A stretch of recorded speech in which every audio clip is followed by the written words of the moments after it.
We have tell me when it sounds better. Better now? Gotta really get in there. Well, good morning. My name is Ben Duncan. Here in Percy West, and we're supporting Oregon Department of Energy on the development of Oregon Energy Strategy. I'm going to be really quick, and we'll get into some logistics, but before we get started, I want to create plenty of space with the presentation, plenty of space for questions and answers, but I'm going to introduce the Oregon Department of Energy Director, Janine Bennett, to offer some opening remarks and discussion. Thanks, Ben. Good morning, everyone. Really pleased to meet you, Janine Benner, the Director of the Oregon Department of Energy, and it's great to see so many folks here willing to spend their morning learning about energy. So thank you. I have the next slide. I wanted to share with you that 2025 is the Oregon Department of Energy's 50th anniversary. So we were created in 1975 by the Oregon legislature in a time of transition and uncertainty, not unlike what we're experiencing today. We have that's me. Yes, that's it. There's a keyboard. There's a keyboard. Slide it out. You gotta get brief most of it. Okay, there we go. Thank you. So a little bit more about the Oregon Department of Energy and our 50th anniversary. And that takes us to today, 2025, and this is our current mission. We help Oregonians make informed decisions to maintain a resilient and affordable energy system. And we help advise to create an equitable clean energy transition. So that's what we're here to talk about today, that clean energy transition. In times of transitions, it's hard to deal with all the things that are coming with us and all the change. And the energy strategy is really about getting out in front of the transition and shaping it and make sure it sets Oregon up to be successful in meeting our goals for the next 50 years. One word of clarification, you're going to hear us talking a lot about the energy strategy today. You're going to hear a bunch of information, and we're going to show you a bunch of data and graphs. That is not the energy strategy. That is modeling that will inform the energy strategy. The energy strategy is coming this fall, and it's going to follow conversations with all of you about policies and choices and pathways. So what you're seeing today is information to inform that, but not yet the actual energy strategy. That is a work in progress. So again, thanks for being here. Really appreciate seeing everyone.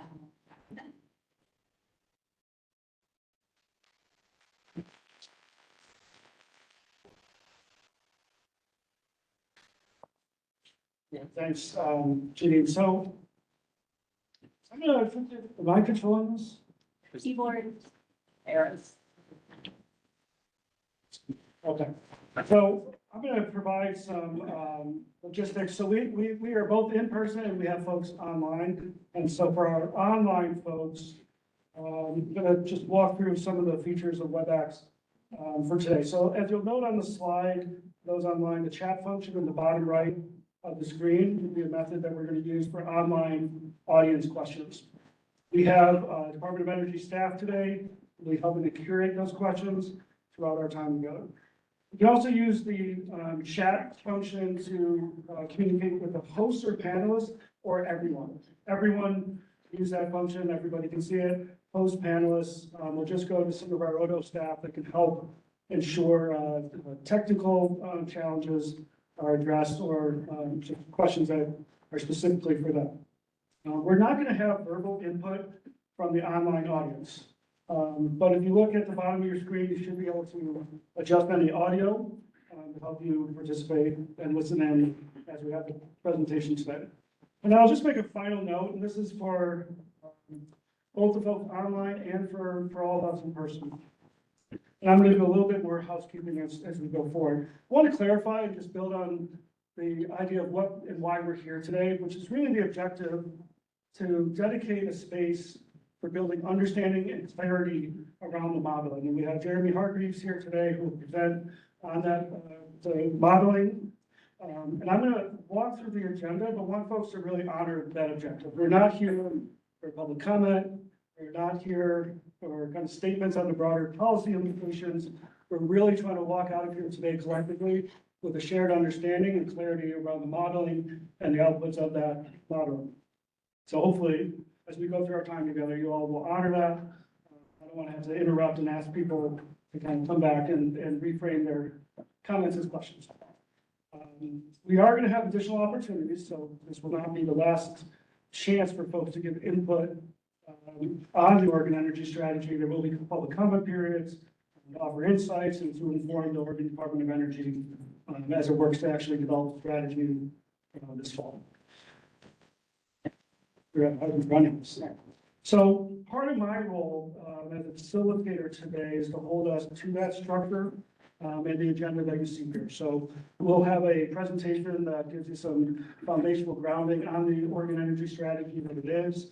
And we'll spend a good amount of time getting briefed on the modeling presentation inside. We have Jeremy Hargreaves from Evolve Energy, who will give you a little more background on his how he enters this space and information around the modeling. And then we really want to dedicate a lot of space for questions and answers.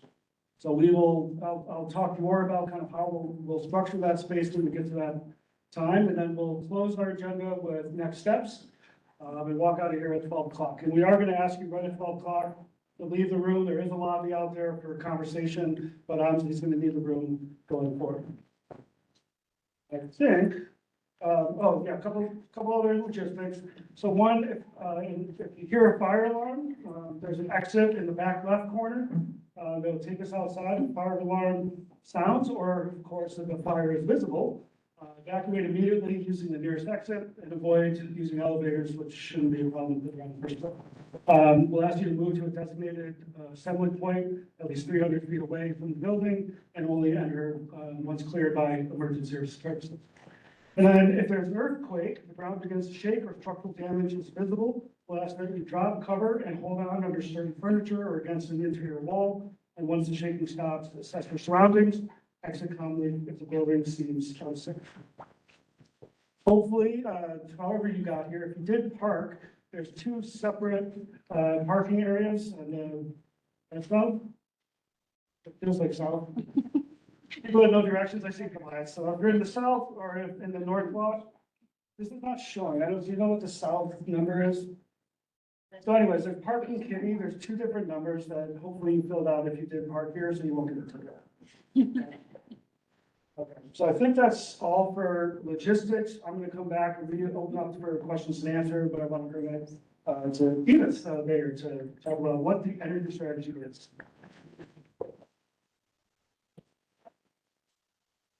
Thanks, Ben. I'm a little shorter than you are. Hi, everybody. It's great to see you in person. Often these kinds of meetings are virtual. So for those who haven't met me in person before and are here, now you know how tall I am. My name is Edith Bayer. I'm Energy Policy Team Lead at the Oregon Department of Energy. And I'm here to give some background and to essentially set the stage a little bit and frame things up for Jeremy's presentation. Jeremy will be the one presenting the results from the modeling. So I'm going to start with why we're doing this. We have some pretty ambitious energy and climate goals here in Oregon that cover electricity, transportation, direct fuel use, the whole economy. But as we found in an analysis that we conducted in 2022 in our biennial energy report, we do not have a shared vision of how to meet these various goals. And that's not surprising, really, because the energy system is bigger than any one company, sector, or state agency. So we looked at other states and found that it's invaluable to take a detailed look at the interactions across the energy sector, across buildings, across industry, across transportation, and across all sources of energy: gas, electricity, gasoline, diesel, propane, and all the other sources of energy. To understand what our options are to meet our goals, and ultimately, as you see here on this slide, to develop recommendations that will guide policy decisions that will enable the state to meet its energy and climate goals. And these include affordability, reliability, and increasingly resilience as well, so that when events occur to disrupt our energy systems, we're prepared to weather the storm and quickly return to normal. In 2023, the legislature asked the Oregon Department of Energy to lead development of an energy strategy. House Bill 3630 directs the agency to identify different pathways to achieving the state's energy policy objectives and to use this information to inform development of energy policy recommendations. The bill also directs us to engage deeply and meaningfully with all of you, with tribes, with folks from around Oregon, Oregon companies, other agencies in our state to inform the process. And what you'll hear today are results of all of that work. The results of the modeling that's been informed through engagement that we undertook over the past 8 months. And spoiler, we plan a lot more engagement as we build on these model results. Many of you are already aware that we'll have a series of working group meetings and other engagement opportunities to build on the insights that we get from this modeling and to inform policy discussions. But first, I'd like us to take a step back for a moment to set the stage. I'm going to start with an analogy. I realize that not everybody lives in modeling land, so I'd like to bring us all to a place where we're all on the same page. So imagine that you want to take a road trip. What would you do before you head out the door and get in your car? You might start by looking at a map. You see a map here up on the screen. And first you have to identify where you're starting from. In our case today, we're in Portland and Aussie. So here's where we're starting from. And then you need to decide where you want to go. In this case, we want to go to John Day. And now you have to decide how you want to get there. You could take the shortest route, which is not the fastest according to this map. Then again, depending on the time of year, you might want to prefer to avoid mountain passes. Maybe you want the fastest route, which here is along I-84 down through Condon and Fossil. You'll drive a few more miles. You might get there faster. But you might also want to check traffic and see whether there's construction along the way. Or maybe you want to take a longer route because your only objective isn't just to go to John Day. You also want to visit a friend, or you have a favorite camping spot or hike that you want to do. And so you choose to take this longer route. I think you see where I'm going here. This analogy is pretty close in a lot of ways to what we're talking about today. Where are we today? Where are we going? How do we get there? And what are our options and how to get there? And in all cases, we have the same starting point and the same ending point in terms of where we're going. And the question is, how do we get there? So where are we starting from? In the previous example, our starting point was Amzi, but I'll just note we're next to the planetarium here. So. But for the energy strategy, our starting point is the current state of all things energy. This includes understanding how much electricity, natural gas, propane, diesel, gasoline, and other energy resources we consume today. And broadly, who's using this energy and for what purposes? For heating, for cooling, for transportation, to get around, for manufacturing. How do we produce and deliver that energy? How much does this all cost? What are our existing rules and regulations say? And how do we see, and what do we see, excuse me, in various utility and regional plans and activities? What kind of analysis is already going on? And where are we going? We also need to understand where we're going, and a key feature for Oregon of our energy and climate goals are the anchor policies that you see here. House Bill 2021 sets a target for our state's biggest utilities and electricity service suppliers of delivering a reduction in greenhouse gas emissions by 80% below baseline levels by 2030, 90% by 2035, and 100% by 2040. The Department of Environmental Quality's Climate Protection Program will drive the use of cleaner transportation and heating fuels by setting the annual cap that fuel providers must meet, leading to a 90% overall reduction in greenhouse gas emissions by 2050. And Executive Order 2004 sets goals in 2035 and 2050, leading to a reduction in statewide greenhouse gas emissions across the whole economy, 80% reduction by 2050. We also have many other policies that are helping us meet these goals, such as the Clean Fuels Program, Advanced Clean Cars 2, building codes, appliance standards, ratepayer-funded energy efficiency programs, and many more. And over this time period, we expect our population and economy to grow, if we're talking about between now and 2050. And changes in technology, we expect changes in technology in how we both produce and consume energy. So how do we get there? This is where the energy strategy model comes in. So on the left here, you can see the starting point I just presented. On the right, you can see the destination. And the middle is a representation of the exercise that Jeremy has just led, which is to look at what our different options are, different pathways. And we have worked with the Clean Energy Transition Institute and with Evolved Energy Research to undertake that modeling.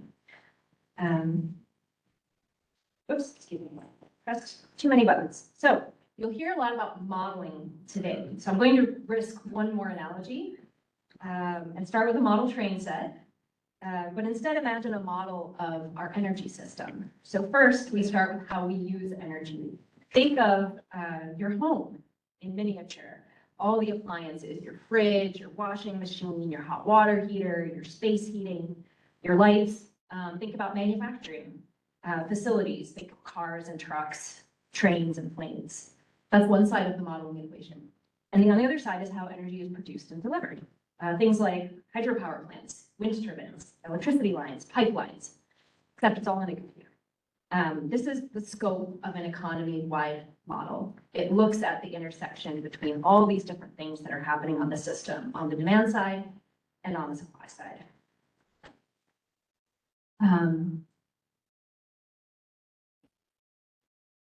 So now I'm going to get a little bit more into the weeds onto the model design.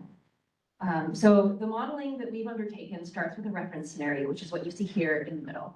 The reference scenario considers all of these different ways that we use and produce and deliver energy. The reference defines a least cost pathway to meeting our energy goals, and then tests what would happen if something changed. So each of these 6 scenarios that you see here, each represent a what if question. What happens if something's different? And the result is kind of an if then answer. And that's where a lot of the learnings happen in this analysis. All scenarios start with existing energy related policies and with our starting point of how we use energy today and how we deliver that energy. And all scenarios end with achieving Oregon's energy and climate goals. Here are the 6 alternative scenarios. I'm going to read through these. Jeremy will also cover them. I also want to point out that on the walls over here and over there are also these scenarios are listed in case you lose track, and also the acronyms that we're using for them, or the short form. So the reference, as I mentioned, is the least cost way to achieve our goals that we modeled. All other scenarios build on the reference and ask the following questions. What if energy efficiency in building electrification is delayed by 10 years compared to the reference? So these are all compared to the reference.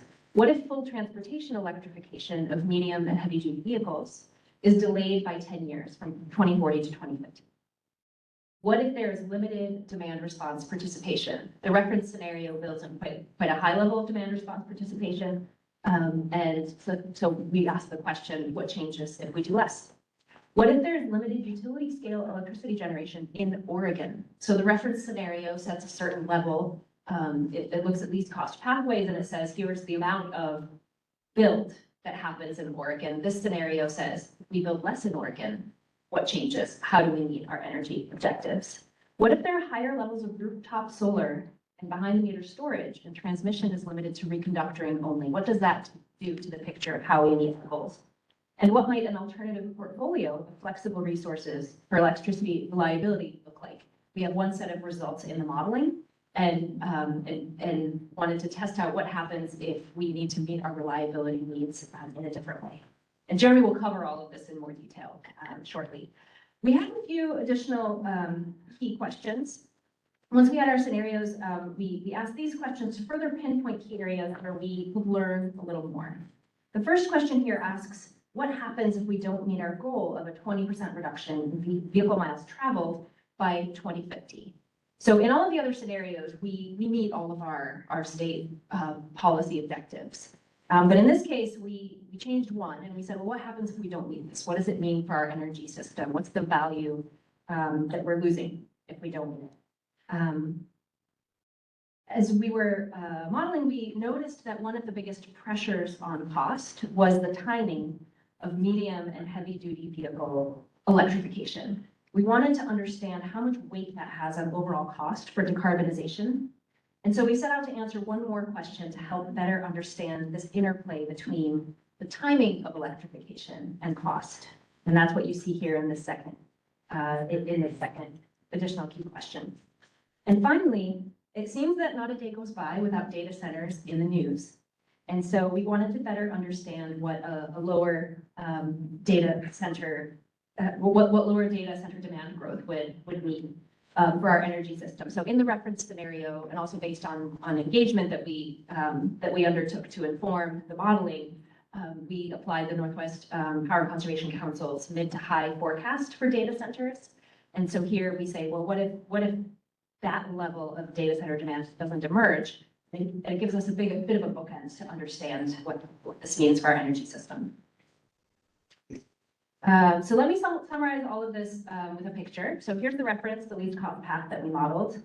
We have a delayed energy efficiency and building electrification scenario, delayed transportation electrification, limited demand response, limited generation,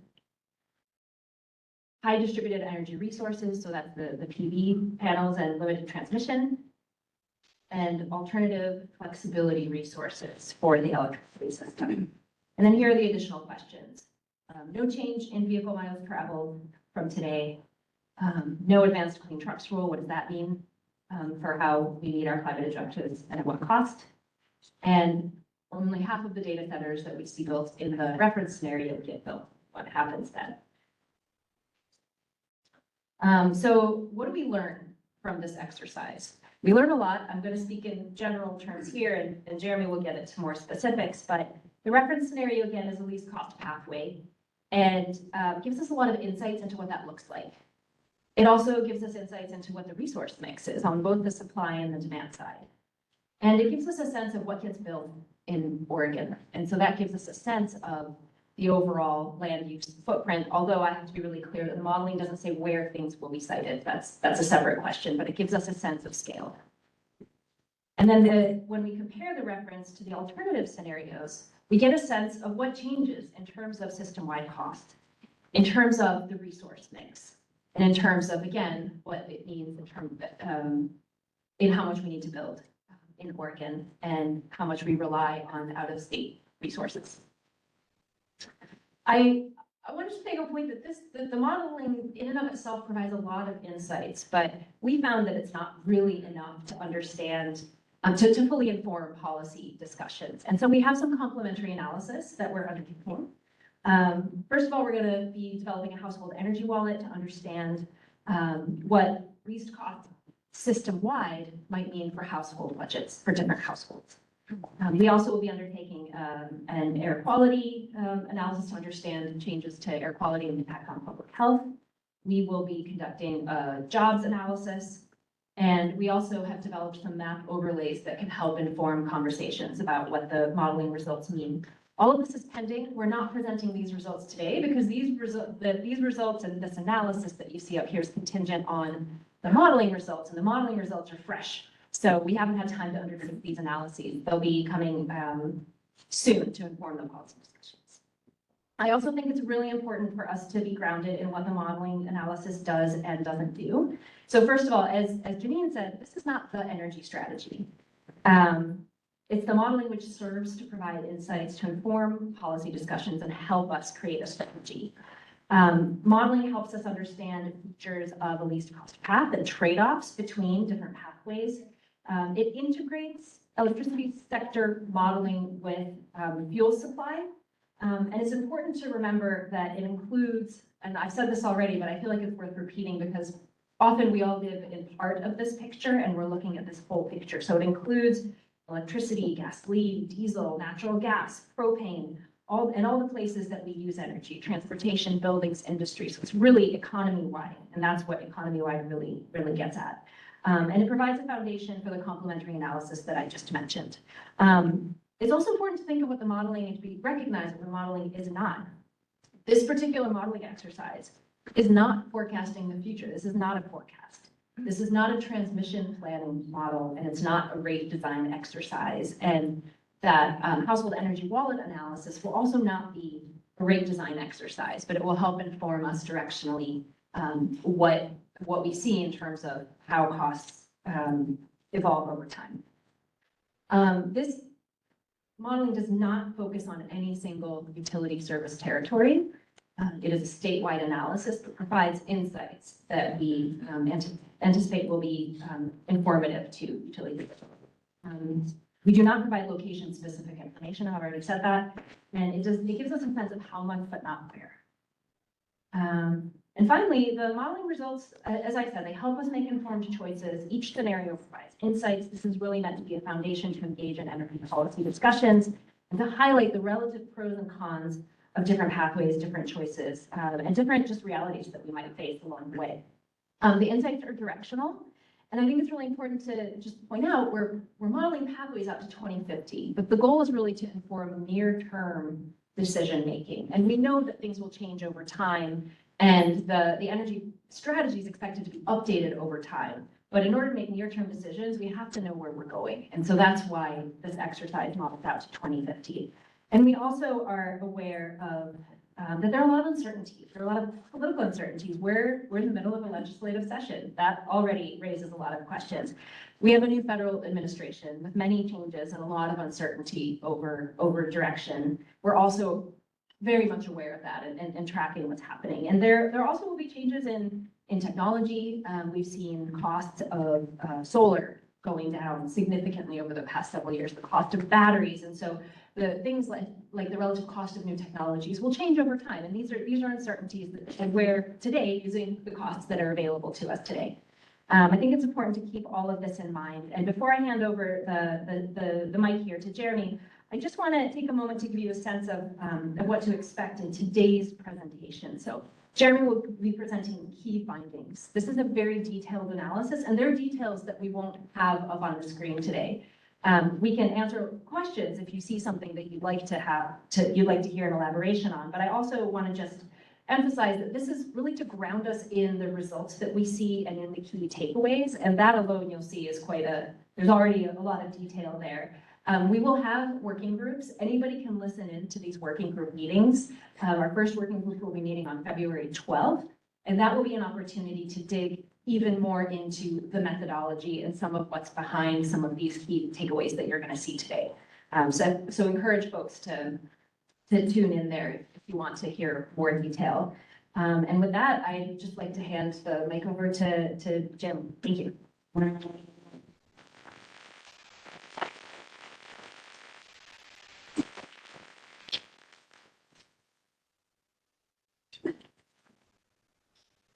Thanks very much, India. So I'm just going to switch over presentations here.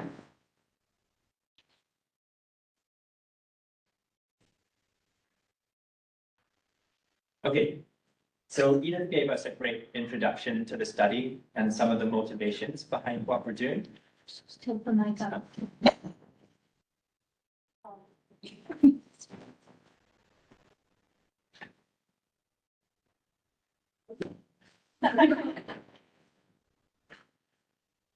Better? Yeah. Okay. And that nice introduction sort of led us into where we're headed with this study. I'm going to share with you some of what we found from the various different scenarios, those different pathways that Edith was describing. As she mentioned, we have other analysis coming. So we've got a energy wallet analysis, we've got air quality, jobs impacts. Those are all following on from the energy pathways modeling here. So we can think of this as the foundation for everything else that we're doing. I'm going to give a quick modeling overview, just bring this up to 10,000 feet and think about how did we actually approach the study, and then go through some of the key findings. So what are the most important things that we learned from what we're doing here? And then sector insights. So visiting each sector individually, what are the important things coming out of the different scenarios? If we compare and contrast, what are the things that are really driving differences in the pathways and what those pathways cost? And I'll go through electricity, fuels, transportation, and buildings here. So starting off, how do we model energy pathways? And where we begin is in present day. So sitting here in 2025 or 2024 when we started the study, what are the ways that in Oregon we consume energy across all of the sectors, residential, commercial, industrial, transportation? And the way that we do this is build it up from the bottom. What are all of the different energy consuming technologies, all of the water heaters, air conditioners, different types of vehicles that we have on the roads, air travel, rail, industrial energy use, All of those things are represented in the model. And we're starting from an economy that is pretty oil-based right now on the transportation side. We've got fossil fuels in electricity production. And then we think about, in each of our scenarios, as we move forward in time, how might those stocks of different energy-consuming technologies change? So if you currently drive an internal combustion engine vehicle today, and it comes to the end of its life in the future, and you go to the dealership, what kind of vehicle are you buying then? Is it an electric vehicle or is it another internal combustion engine vehicle? So we're making assumptions about those sales shares in each year, how many people are buying an electric vehicle or an ICE, and taking that forward in time from now through 2050, how does that impact the different stocks of our energy consuming technologies? So stepping forward, that's going to give us an aggregate demand for each type of energy in the state. So as we put more electric vehicles on the road, more heat pumps in buildings, etc., then we're probably increasing the amount of electricity demand, but we're also taking vehicles, internal combustion engine vehicles off the road. So we'd see decreases in transportation fuels, and then we have changes in our direct use fuels. So the gas that we're using in buildings, different types of fuels that are going into industry. And this in aggregate gives us this picture from now through 2050 of what kind of energy do we need to supply to the economy to make it run. With that picture, we then have to calculate how do we supply it. And given that we have different emissions policy, or the emissions policy is becoming tighter over time, we've got clean electricity targets, we've got CPP. We need to make sure that that energy supply in the future is compliant with all of these different policies. We also need to make sure that our system is going to run reliably. And so we're running an optimization model that is building out all of the different energy supply chains across electricity and fuels and all of the different infrastructure that is needed to supply energy to meet these needs in the economy in the future. We're putting Oregon in the context of where it is geographically. So we recognize that Oregon is part of these larger energy systems. On the electricity side, we know that we have these large transmission networks across the West.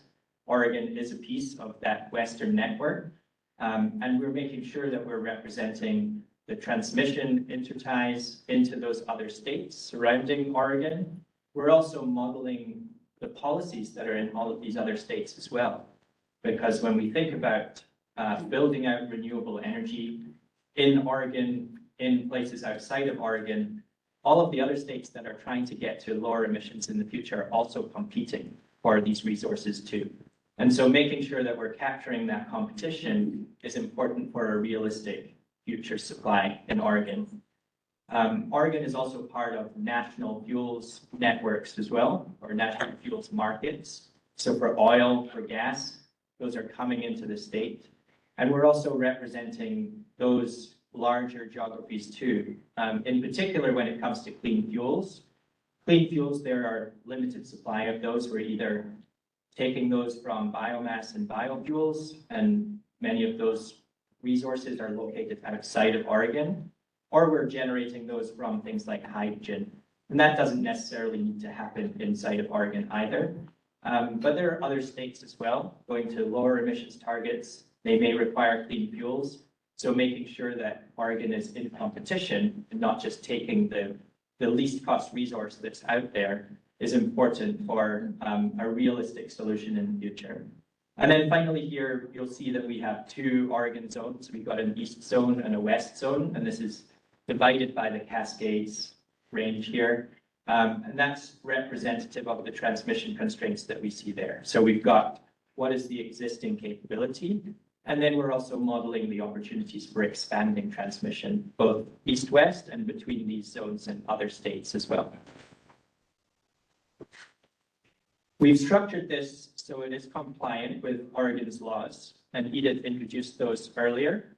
So that's HB 2021 and CPP, it's the Executive Order 2004.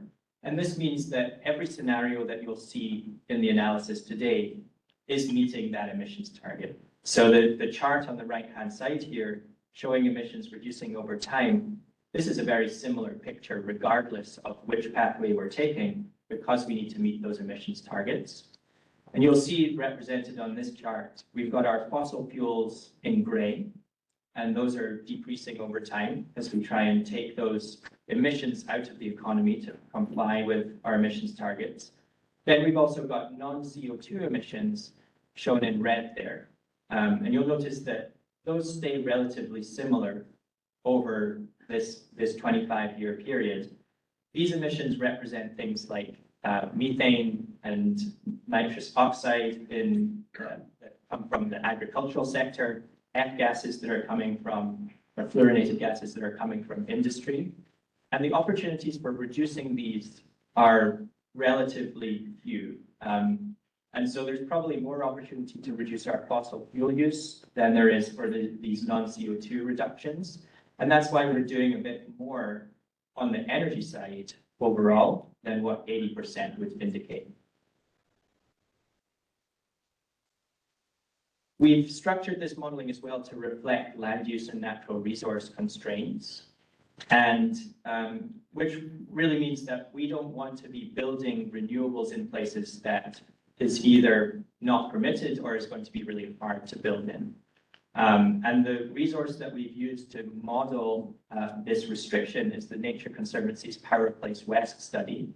That includes different levels of restriction, citing level 1, 2, 3, legally protected, administratively protected, and high conservation value lands. So all the green in these figures here are places that we can't develop under these different siting levels. What we've incorporated is level 3, so the most strict siting level in the Power Place West analysis.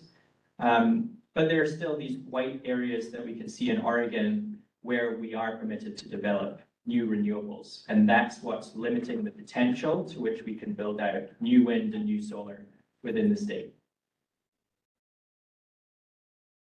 To reiterate where we landed on the different scenarios that we ran, Edith went through these already, but I'm just going to remind people before we dive into the specific results from these different questions. We started with our reference scenario, and that was developed through input from people here and through a long process over the course of last year. This is our least cost way to achieve our goals. And then all of the other scenarios build on this reference case.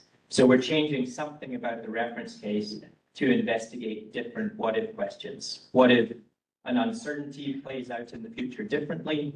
What if we have different policy priorities? What are the impacts of these different changes? And the first one is, what if energy efficiency and building electrification is delayed by 10 years? And so this just means we're moving more slowly with electrification. How does that impact our overall investments and costs? What if full transportation electrification of medium and heavy duty vehicles is delayed 10 years from 2040 to 2050? In our reference scenario and this scenario number 2, we are meeting the trajectory of advanced clean trucks. But beyond 2035, we're pushing further than that. So in the reference scenario, we're going to 100% sales of zero emission vehicles by 2040. This delays that another 10 years, so getting to 100% by 2050. 3, what if there is limited demand response participation?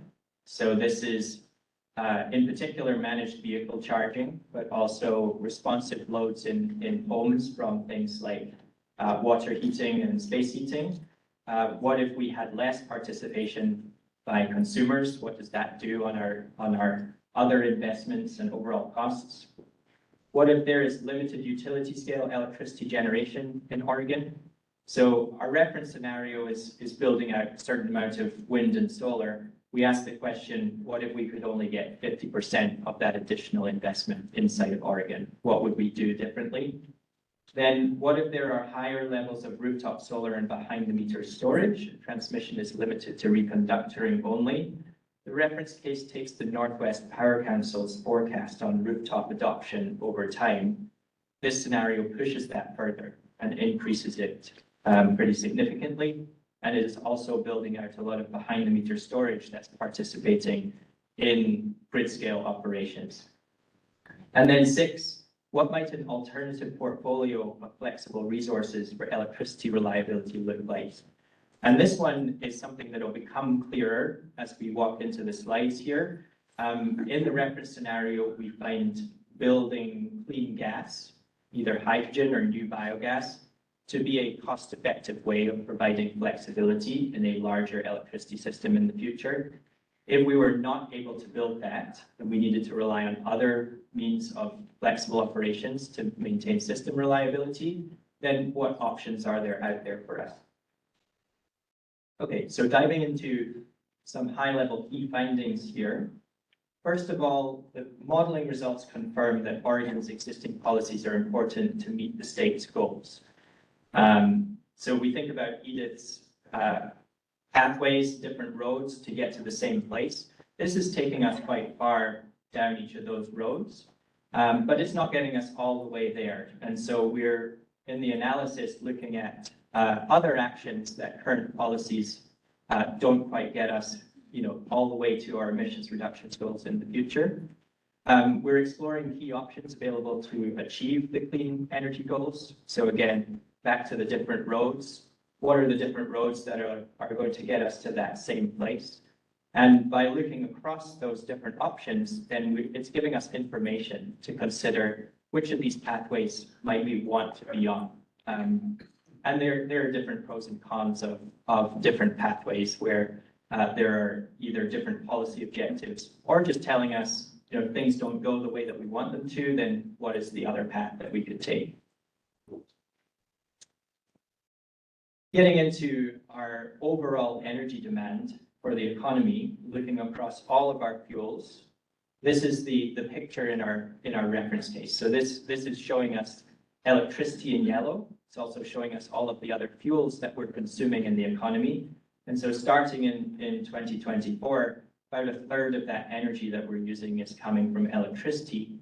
And then we've got these other fossil fuels being used in the economy right now. As we move forward in time, what we see is a 22% reduction in overall energy demand. And that's coming from the greater efficiencies of the technologies that we're putting into the economy. So electric vehicles are more efficient than their fossil counterparts. Heat pumps are more efficient than gas or resistance heating. And so those things are giving us a reduction in the overall size of the energy pie over time. But we do see at the same time, electricity demand is doubling. So that yellow bar in 2024 is doubling by the time we get to 2050, at the same time as these gasoline, diesel, other fossil pipeline fuels are decreasing pretty significantly. We do have fuel demand, though, still in 2050. There are hard to decarbonize sectors in the economy. Jet fuel there in purple is a good example because it's not changing, really. We still have jet fuel demand in 2050. We're not assuming we can switch into some other kind of fuel. But one important point here is that these don't need to be fossil in the future. So these fuel demands remain, but we have options to decarbonize those, either with biofuels or with hydrogen-derived fuels. And we'll see that in the next slides in the presentation here. Looking at this decrease in overall load or overall energy demand by sector, we see, first of all, that there is actually areas of growth as well as the benefits of efficiency. So if we start with the tech loads on the top there, the purple, these are new data center loads, chip fabrication. We see growth happening over time. And this is taking the Power Council's medium-high forecast for new tech load growth between now and 2030. And traditionally, we would have always said that transportation electrification is the big driver of growth in the near term. That has changed in the last couple of years. Now we have these big forecasts of new data center growth, and that is the biggest driver in that near-term period up until 2030. Looking at transportation, this is one of our biggest areas of savings. So we're going from our load in 2024 to a significantly reduced demand in 2050 because of the greater efficiency of electric vehicle or electric motors.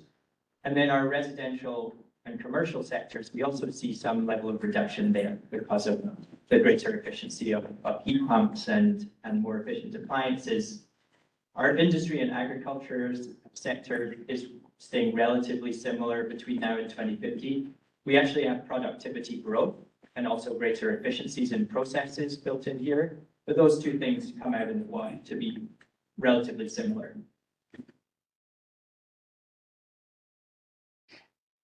And to nest this in historical context before we dive into some more detailed scenario results, the level of investment needed is not unprecedented. So what I'm showing here is historical energy spending in Oregon. This is a percentage of Oregon's GDP.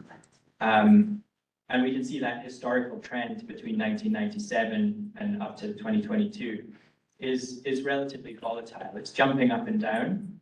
And that's in large part because we're an oil-based economy. We're tied to what global oil market prices look like. And our peak there is that 2008 price shock in oil, which I think most people remember. And then jumping up and down, this volatility is something that remains with us today in 2025 as well. And so the reference scenario there, the green line, is picking up where we left off in the historical trend. We are obviously not using a highly volatile forecast for our oil price going forward, so we don't see that volatility in that line there. But one important factor in decarbonizing the economy is that we're moving away from that oil dependence. So it's acting as a hedge against this price volatility. We're exposed less and less to this type of shock in our energy prices. We are potentially trading one source of volatility for another because there are new materials that are involved in a clean energy economy. Lithium would be a good example of that, where this large rollout of electric vehicles, all of those batteries are currently lithium-ion batteries. So we're exposing ourselves to critical mineral markets that potentially have some level of volatility too. A benefit here of this pathway towards emissions reductions is that we are keeping more money in state and in region. And in an oil-based economy, we're buying oil from markets overseas. In a cleaner economy, then we're building resources, we're taking energy from within Oregon or within the Northwest or West. And so it's building an energy economy closer to home. The other notable factor here is the decrease in the reference line over time. And I wouldn't take that to mean that this clean economy is much cheaper than the equivalent fossil economy. All this is telling us is the continuation of the trends that we've seen for many years, which is decoupling productivity from energy use. If you go back in history, then those things were highly correlated. To get more productivity, you would increase your energy use because of manufacturing and heavy industry. In our modern world, then that correlation is becoming less and less. We gain productivity with fewer and fewer inputs from electricity or energy use, and that's why we see this declining line. Additional analysis is going to include jobs analysis, looking at how our workforce might change and what different needs we might see in the future. And we're also doing that energy wallet analysis that will take a look at how customer costs might change over time in this future. Okay, so with that context in mind, now let's look at how the costs of our different scenarios compare to one another. And I'm starting with this really boring chart, just to set the scene. What we're looking at here is a difference to the reference case. So keep that in mind, because all of other cases are going to pop up here. And it's on a cumulative net present value basis. So if we look out to 2050 on this chart, this is how much more in terms of present value we're spending compared to the reference case over 25 years. And because everything's compared to the reference case, reference case is shown there at $0. That's the black line on this chart. So if we look at our two efficiency scenarios, 1 and 2, so delayed energy efficiency and building electrification in the dark blue, and then delayed transportation electrification in light blue, we see that difference in cumulative net present value over time. So you look out 25 years, we're spending about $17 billion more in the delayed EE and BE case, about $14 billion more in the delayed transportation electrification case. Adding in the other scenarios here, we see that they're all higher than our reference case. We've got limited demand response coming in at about $4 billion. We've got limited generation at about $7 billion and high DER, limited transmission close to that. And then our alternative flexible resource case coming in about $9 billion over 25 years. And these other questions that Edith introduced, looking at one, no change in BMT. So in the reference case, we're assuming a 20% reduction in BMT over time. And then the no advanced clean trucks. Going to look at what the cost difference is between that and the reference case over 25 years. And we see $22 billion and $30 billion respectively for those two cases. These are both quite impactful cases because BMT affects the entire vehicle fleet. And so 20% less across that vehicle fleet means 20% less energy overall. In the near term, that means less fossil fuel demand. In the long term, it means less electricity because we'll have highly electrified fleets in those later years. And we require less investment in new electricity infrastructure if we get those BMT reductions. And then the no advanced clean trucks case, a medium or heavy duty vehicle may have a lifetime of 15 to 20 years. And so if we are in the 2030s replacing medium and heavy duty vehicles with new internal combustion engine vehicles, those are likely to be around in 2050 as well. And so that drives up the fuel demand in the future. It drives up our need for clean fuels. It's also increasing overall that size of the energy pie. So we need a larger energy system. And speaking of clean fuels, this is showing our reduction over time. We need clean fuels to meet energy and emissions goals. So starting in 2024, that's showing our overall fuels consumption in Oregon in the reference case. We see this reduction of 70% of fuel demand between 2024 and 2050.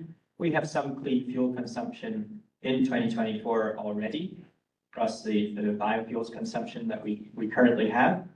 That increases by 2050. And this is a more diverse set of clean fuels at that point. And those include biogas, bioliquids, so that would be gasoline or diesel that's coming from biomass sources.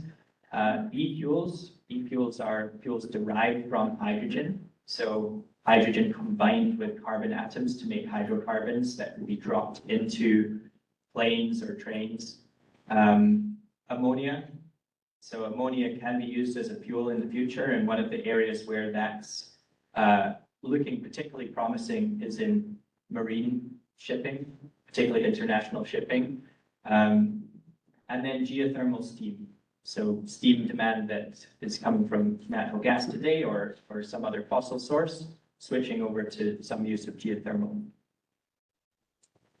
Okay, so diving into our sector insights here, starting with electricity, we saw in those early slides that even though we're getting greater efficiency from electric motors, just more efficient appliances and processes in general, we are growing that electricity sector. It's doubling in final electricity demand between now and 2050 in the reference case.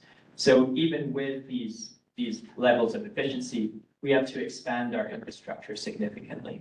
And we need to expand it just because we have a electricity sector double the size, but we're also shifting into cleaner sources of of electricity. And so we're switching out from using gas and other fossil fuels into renewables, and that requires investments in transmission in the resources themselves. And we see that happening, investments in transmission, a diverse mix of generation technologies as part of these least cost portfolios. And that's diverse in terms of the technologies themselves. So building out wind and solar and geothermal, they're all complementary to one another, and also looking for diversity across geographic regions. So where we can get better resource quality hour by hour, we might be looking for imports coming into the state. We see growth in imports over time. Looking at what our capacity mix is between now and 2050 in the reference case, this is showing Oregon East on the top and then Oregon West on the bottom. This is capacity in gigawatts and the various different colors of resources. Starting at the bottom here, hydropower. Hydropower remains a foundational resource. So it's foundational today, it's important in the future. We have modeled this with Power Council inputs where they have factored in the impact of climate change on hydro availability. And we're also modeling a low, medium, and high hydro year to make sure that we are capturing the variability in that resource over time. So that's driving some investment in other things because of the potential outcome of having low hydro conditions in the future. Solar grows, so we see both grid scale and rooftop growth, and in Oregon East, we see initial growth between now and 2030, and then larger growth into 2050. In the west side, then rooftop solar is the larger component here, and that's following the Power Council's forecast. Onshore wind continues to be an important part, so we see a doubling of the onshore wind in Oregon East between now and 2050, and then some growth on the west side as well. And then in 2040, we see an enhanced geothermal coming onto the system. And this is a relatively small sliver capacity-wise, but it's a high capacity factor, flexible resource. So this is an important, from an energy perspective, resource going into the final decade of the analysis here. We see HB 2021 emissions reductions, but existing gas remains in the statewide mix. And what we see is this transition happening from it being a large contributor of energy today to a resource in the future that is very seldom used, but it's one that can give us reliable and valuable capacity or energy when we need it. And those conditions where we have low renewables, we have maybe low hydro conditions and high loads, then it's useful to have this gas resource on the system. And then we see that similar need on the west side where we're building out these clean gas plants. These are operated even more rarely because these can only burn hydrogen or biogas. And compared to gas prices right now, which would be $3 to $4 an MMBTU, hydrogen or new sources of biogas would be on the order of $30 an MMBTU. And so you don't want to be burning that in any great quantity, but it's actually very cost effective to have that gas supply and that capacity sitting there doing nothing most of the time and ready to come online, burn very small quantities of that expensive fuel, but in very valuable times. So this resource mix is pretty diverse. It's spanning across geography, it's spanning across resources, resource types, and it's contributing to providing flexibility and reliability such that by 2050 we have a nearly non-emitting power system. Looking at how this factors into energy, more clean capacity equals more clean electricity. And this is showing that same sort of trend, but on the energy side. So on the east side, growth in wind energy, growth in solar. We see that geothermal sliver featuring more prominently here on the energy side. And then the decrease of of gas energy over time as well, that gray sliver. And then on the west side, then we see growth in the solar. A lot of that's coming from rooftop, growth in onshore wind, and again, this decrease in gas energy output. We're also relying on imported electricity. We're relying more and more on that. This is taking that previous diagram showing Oregon East, Oregon West. We have some exports out of Oregon to other places. So we see this for Oregon East, where we've got some hydro exports. We've got some exports of wind power into other regions.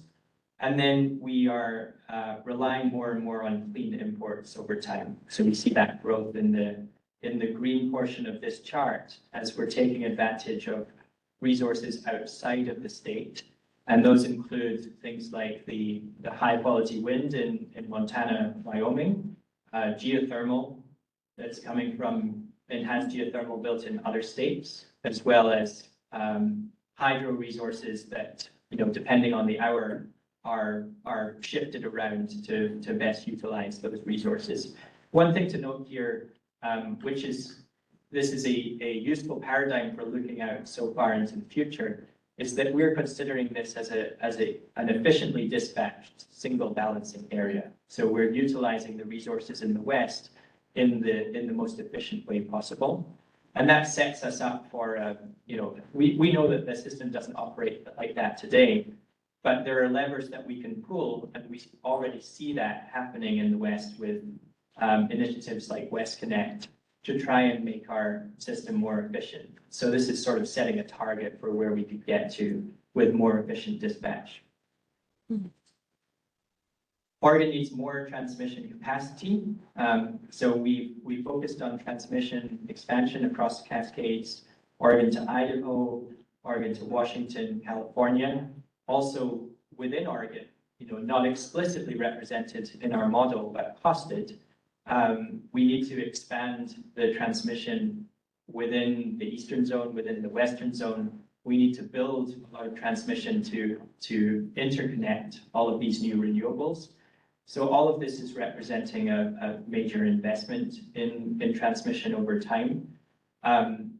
One caveat to this modeling is that we are using a linear pipe flow model of transmission, which, it's treating it as if electrons are water and can flow through a pipe to a neighboring location. That's not how electricity behaves in reality, but this gives us indicative need of transmission over time, but not substituting any detailed transmission planning analysis that would use power flow constraints. We see growth of transmission into Oregon West. We see Boardman to Hemingway transmission projects into Oregon East.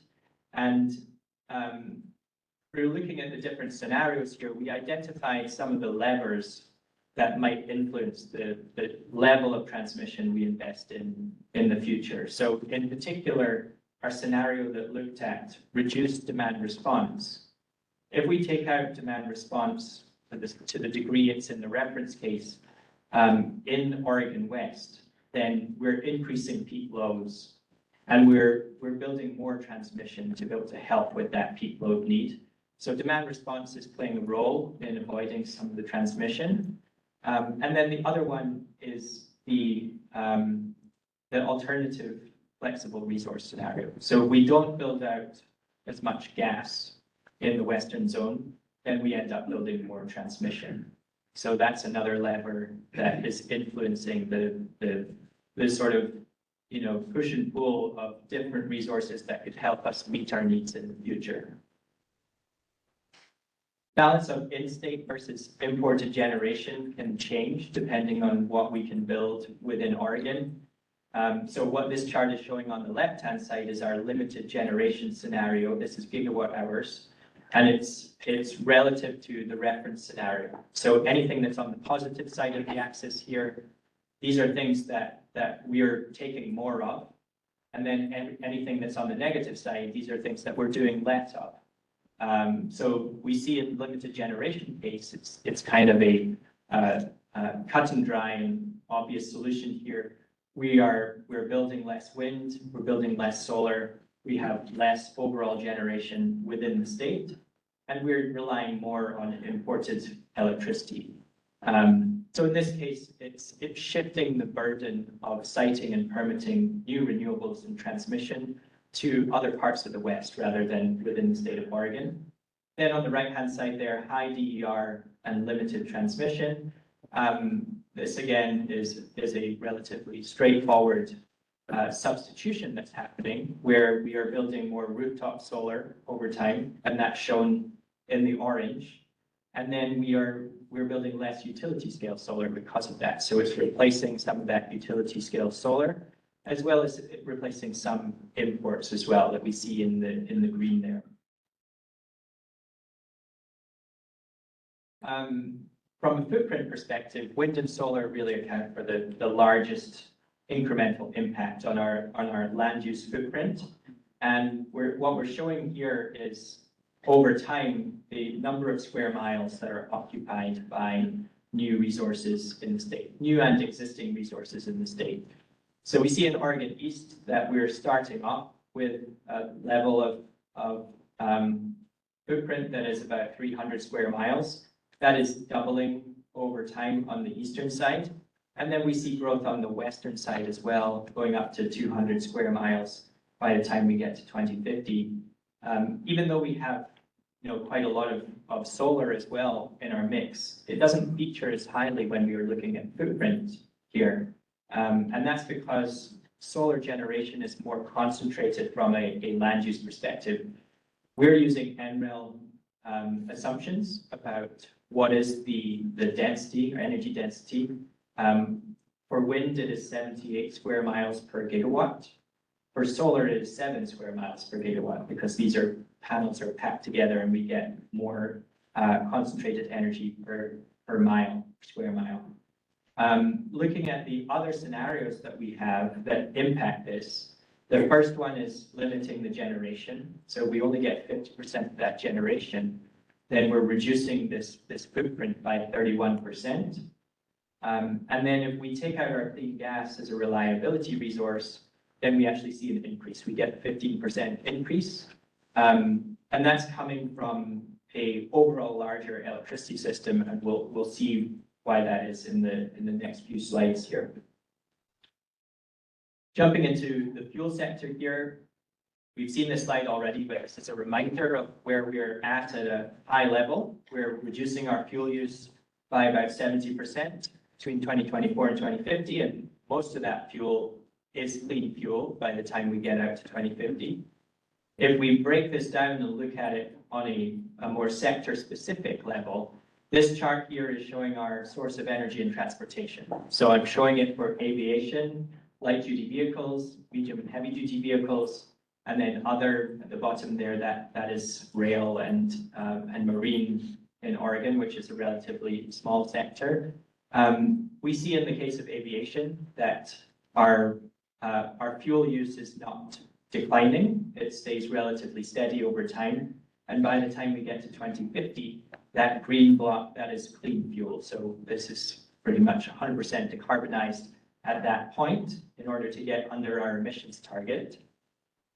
With light-duty vehicles and medium and heavy-duty vehicles, the blue here is electricity. So it's showing that for the most part, electricity is replacing that fuel demand. But there is a small sliver there, particularly medium and heavy-duty vehicles. We haven't managed to roll over that entire stock of vehicles by the time we get to 2050. So there's still some demand there, and that's being met by clean fuels. And then other as well is, for the most part, decarbonized with clean fuels by 2050. We look at other industries here, so our other sectors.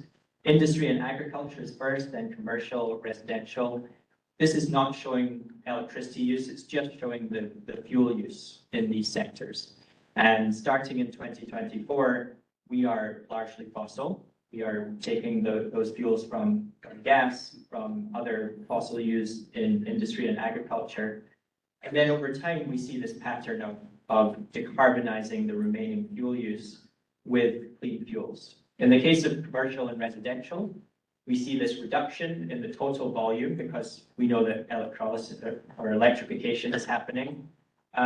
Still some remaining gas use in these sectors, and that's being decarbonized by 2050 with clean fuels, biogas in this case. In industry and agriculture, the story is a little bit more stratified.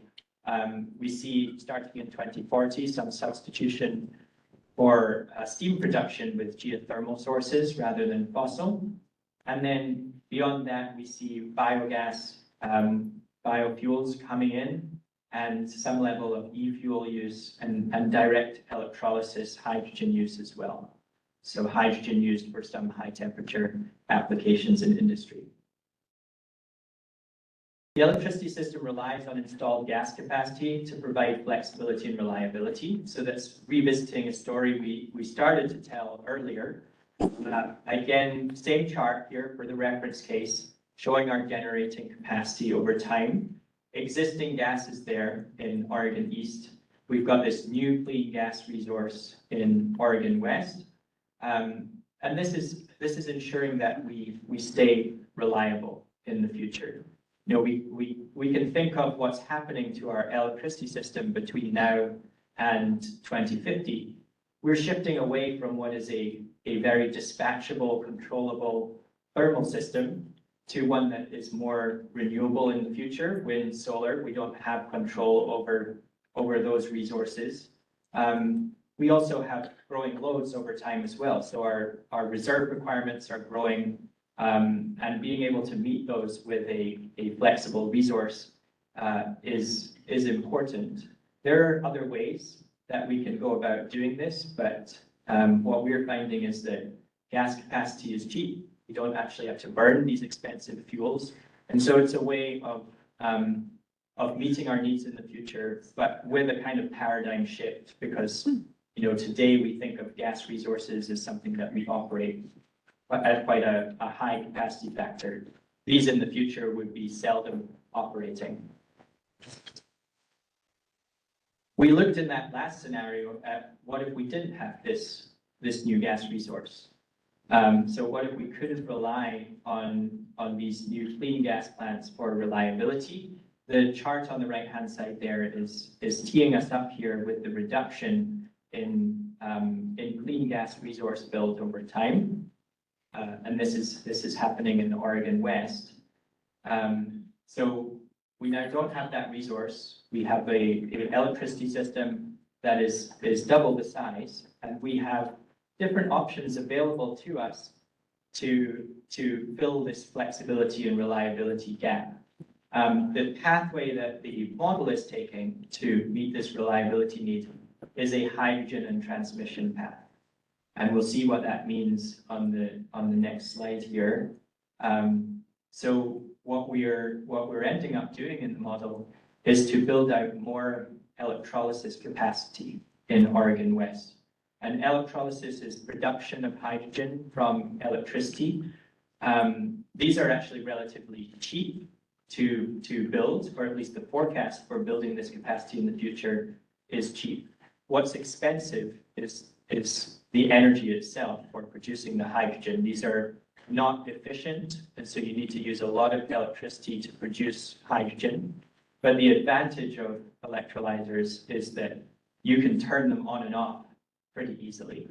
And so at a high level, what's happening here in this case is that in a world where we had gas on the supply side, we had a flexible supply side and a relatively inflexible demand side.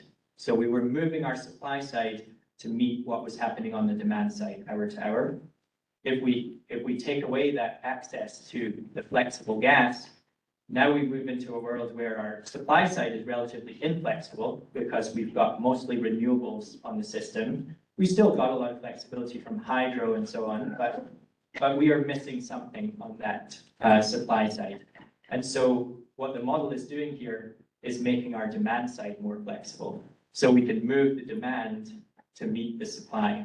And we do that by putting in these flexibly operated electrolyzers that turn on when we've got a lot of available renewables, and then they turn off during those conditions where the sun's not shining, the wind's not blowing, maybe there's low hydro conditions out there. And And this isn't just coming out of the blue. So we know already from looking at our clean fuels charts that we've got a lot of clean fuels demand in the future. And that's true in Oregon. It's also true, and maybe to a greater extent, in other parts of the West as well, particularly parts of the West that have large international shipping ports. So those demands in California and Washington are very large fuel demands. The way that we end up decarbonizing those is with ammonia. And so that ammonia would have been produced in places like Montana, Wyoming, incredibly good wind that could produce hydrogen and then produce ammonia and go to international shipping. In this case, it's more valuable to take those electrolyzers from those other states and locate them in Oregon West, because now we're deriving more value from having an electrolyzer that can turn on and off in a place that's lacking flexibility otherwise. And so that's the effect that we see happening here. And that drives more need for electricity. We see that in the additions of new resources on the renewable side in this world where we're looking for other flexibility options. And we see, for the most part, we're building out new grid-scale solar across Oregon. And having electrolyzers there changes the value proposition of wind and solar relative to one another, because if you can turn on electrolyzers when you have available renewables, you can take basically all the energy the renewables can give you. And solar is generally a decreasing marginal value resource, because as you add more, you build that middle of the day peak. That middle of the day peak, once it goes above your load, you have to start curtailing it. If you can turn on new load, then you can utilize everything that's coming from the solar. And generally, solar is a more cost-effective resource than wind when you can use all of the power that it's producing. Coupled with this build-out is also a build-out of new transmission as well, and pretty significant additions to transmission in Oregon. So we see Oregon east to other zones collectively, and Oregon west to other zones. Particular, this Oregon west to other zones addition of new transmission is very large in this place, on the order of many gigawatts. So, when we think about this case and our reference case where we're building out all of the gas that we would like, these kind of represent two bookends on pulling these levers on transmission and electrolysis and gas.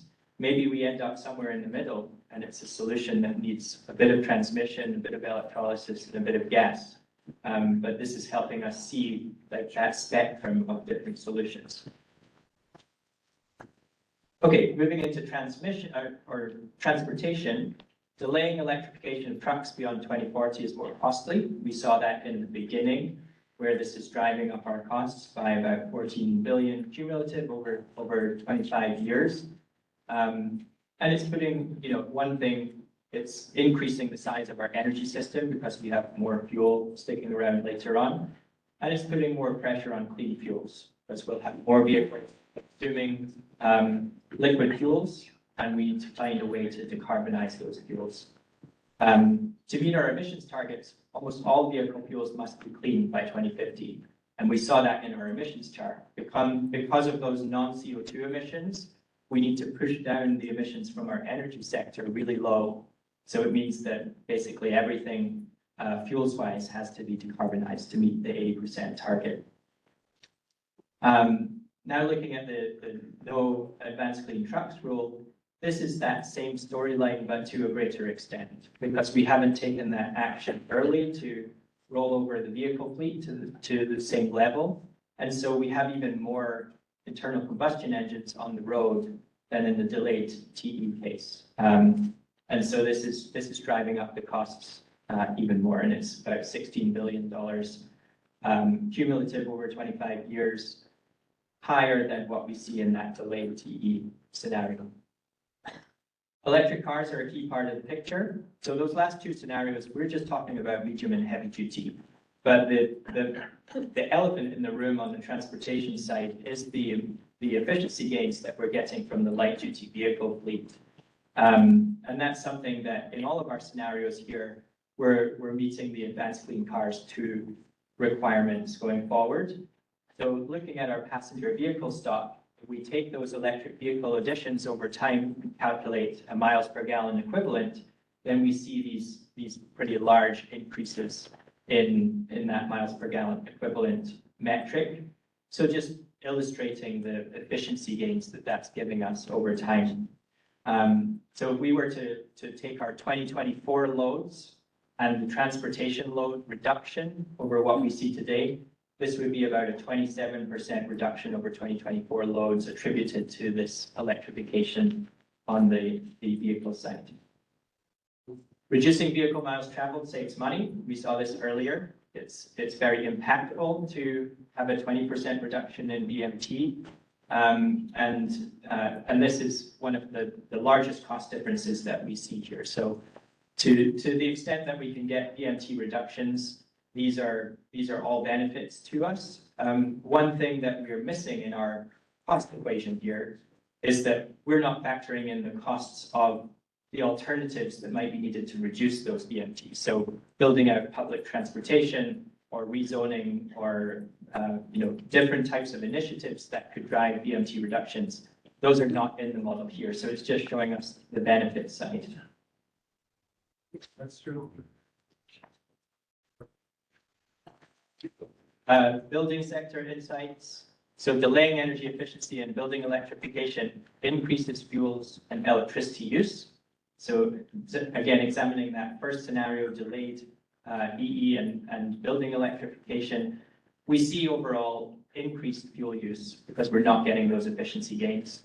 So there's more gas use, there's a reduced electricity use because we're not electrifying as much. But overall, we see a 2% higher total energy demand in 2030 and 6% higher in 2050. This increased cost is about 17 billion over the 25 years. One thing to note here is that in our model, we don't limit the rate at which we can roll out different solutions. And you see from 2040 to 2045 that we have this big increase in clean fuels use. That might be something that has to happen more gradually, but it's not something that we're constraining in this analysis. Electrification and energy efficiency mean a lighter lift to meet energy demand.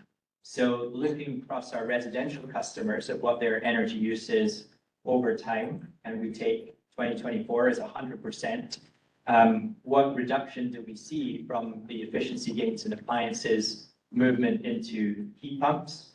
By 2050, we see 53% of the energy used per capita in buildings than we see in 2024.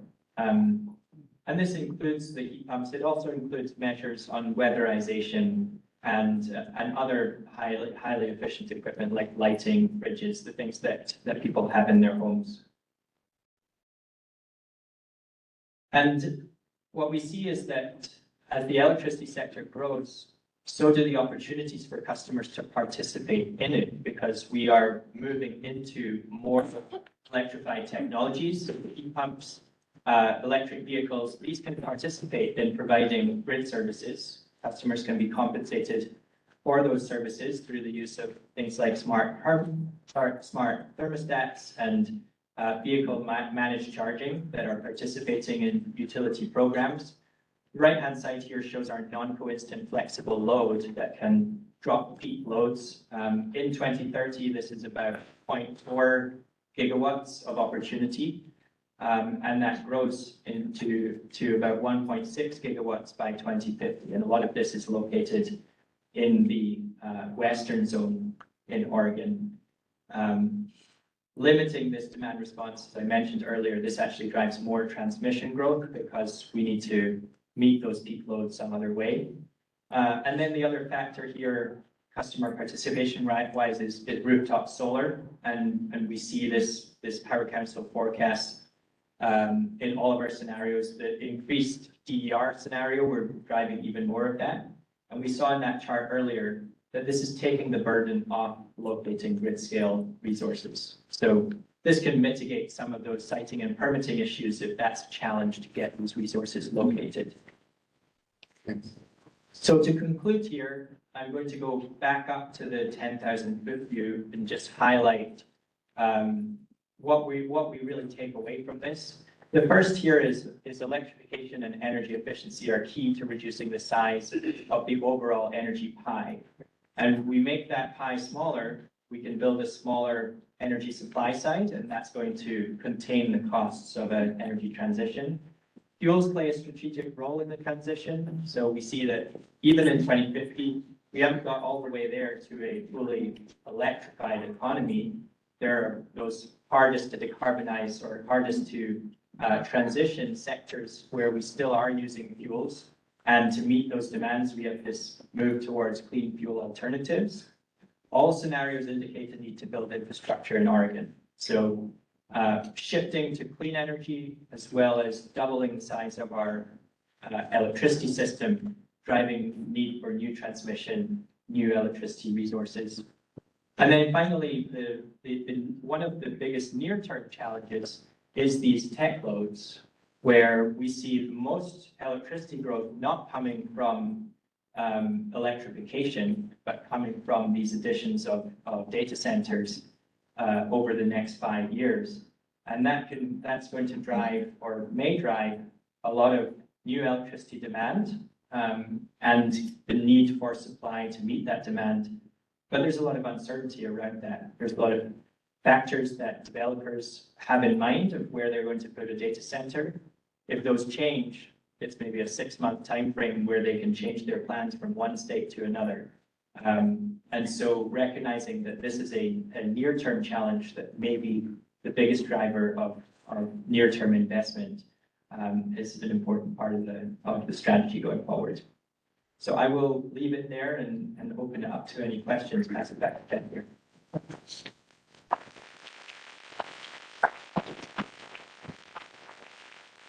Moving into question and answer, we have, sir, you want to come up to the mic, so you'll be our modeler.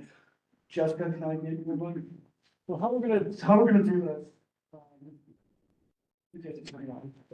So we'll have a queue here. If for any reason you all can't come up to the queue, just raise your hand and I'll come run around. We're gonna go back and forth in the room, and then we have a couple Odo staff that are curating questions that have come from our online audience.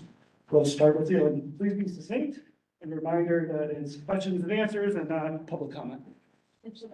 So just one, can you hear me? Thank you. So just one question for the presentation, not the overall modeling scenario, but I was in the committee process and we had talked about maybe how we talk about BMT. So it could be a clarification question, but it also matters since the transportation sector is like maybe 30% of the inventory baseline. So when you say 20% BMT reduction, again, can you clarify 20% total BMT reduction or 20% per capita BMT reduction?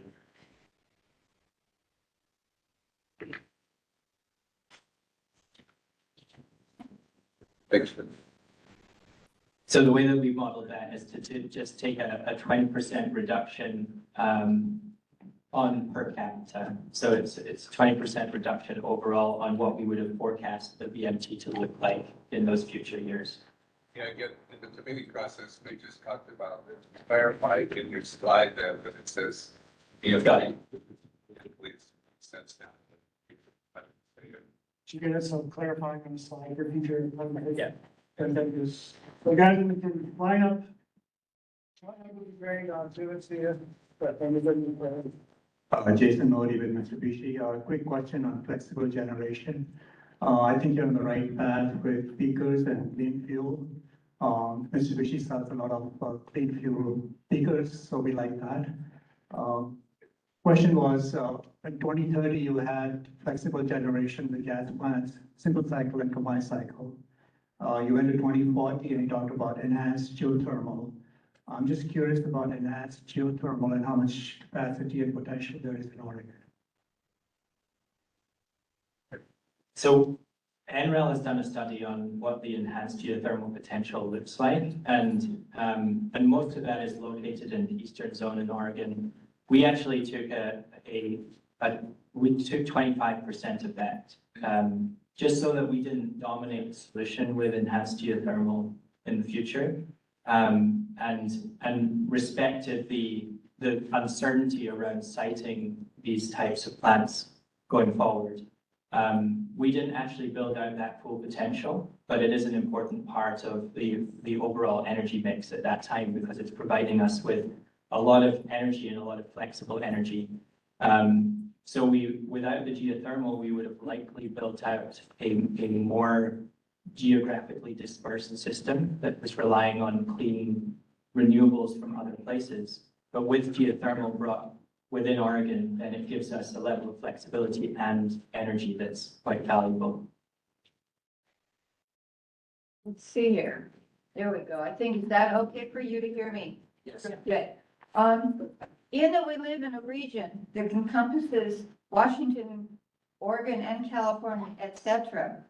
I noted that the state of California has 2 zones, and there's a sort of a 2/3 north and central, and a 1/3-ish, not across, it's just sort of at a triangular cut in the southern. I didn't know what that was referring to in several of the charts that you presented.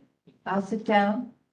Yeah, it's a good question. So in California, we represent 2 zones with a transmission constraint in between, NP15 and SP15. And that's a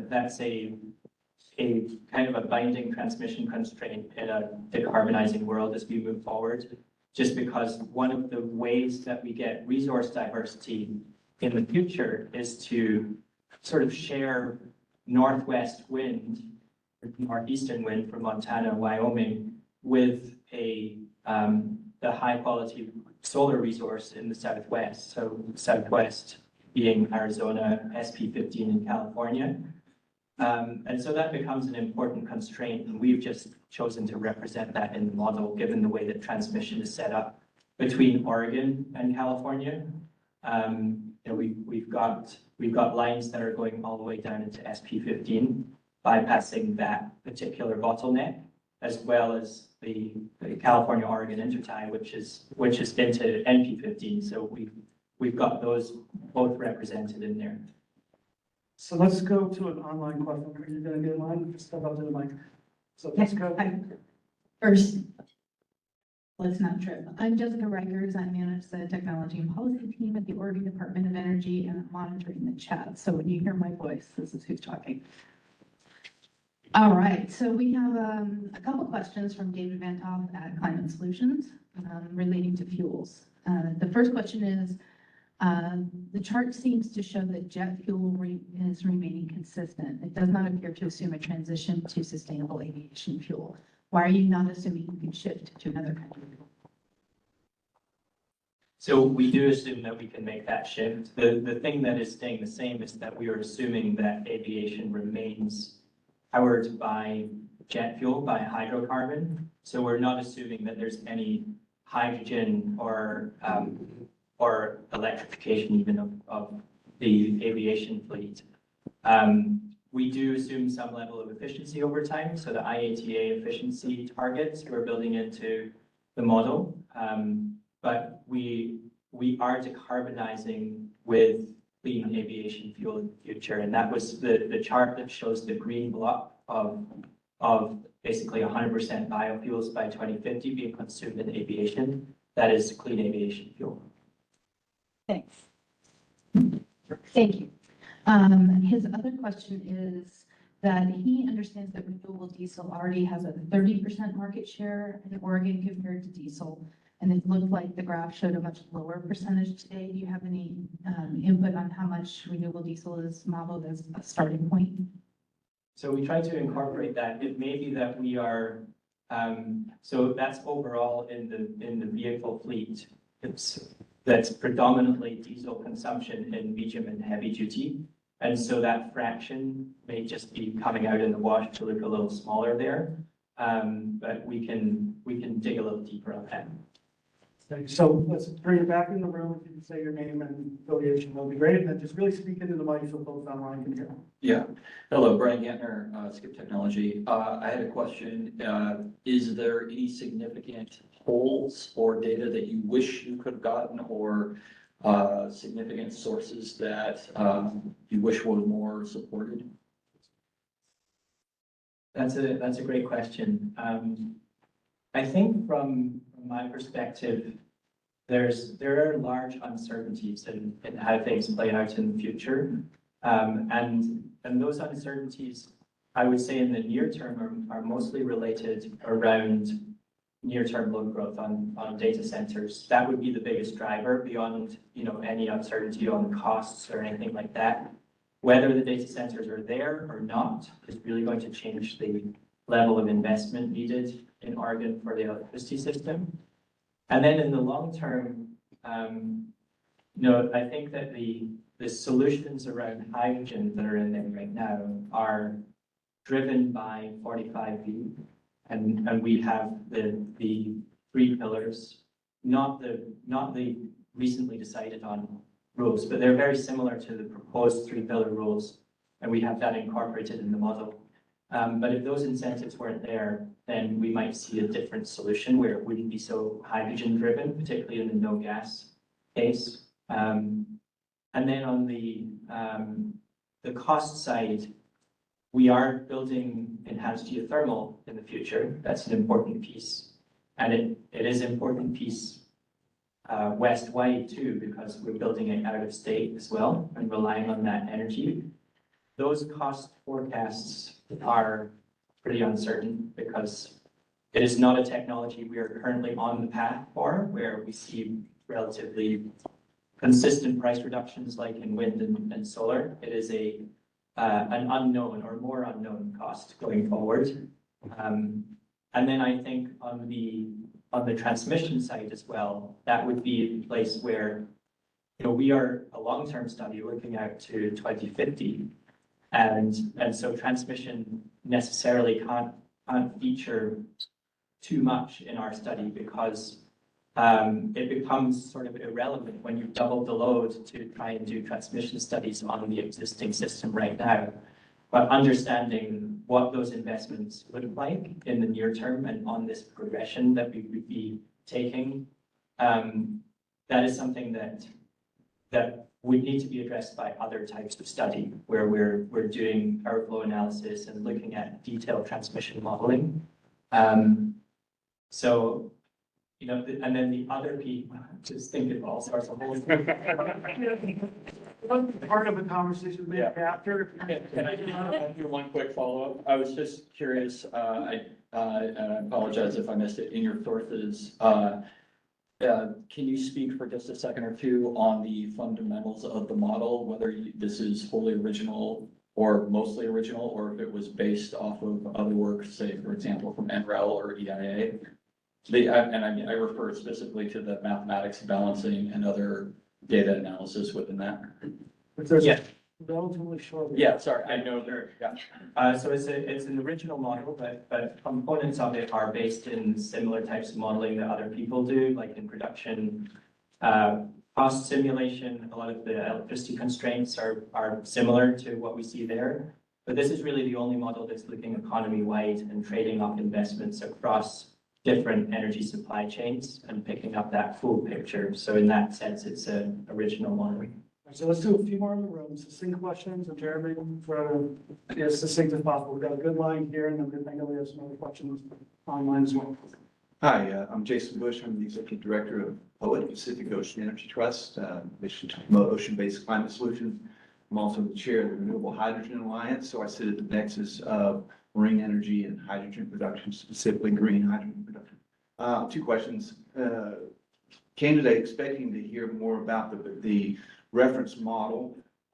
It seems to me that the assumptions that go into that are very important, and I'd like to see some resource that helps us understand what that looks like.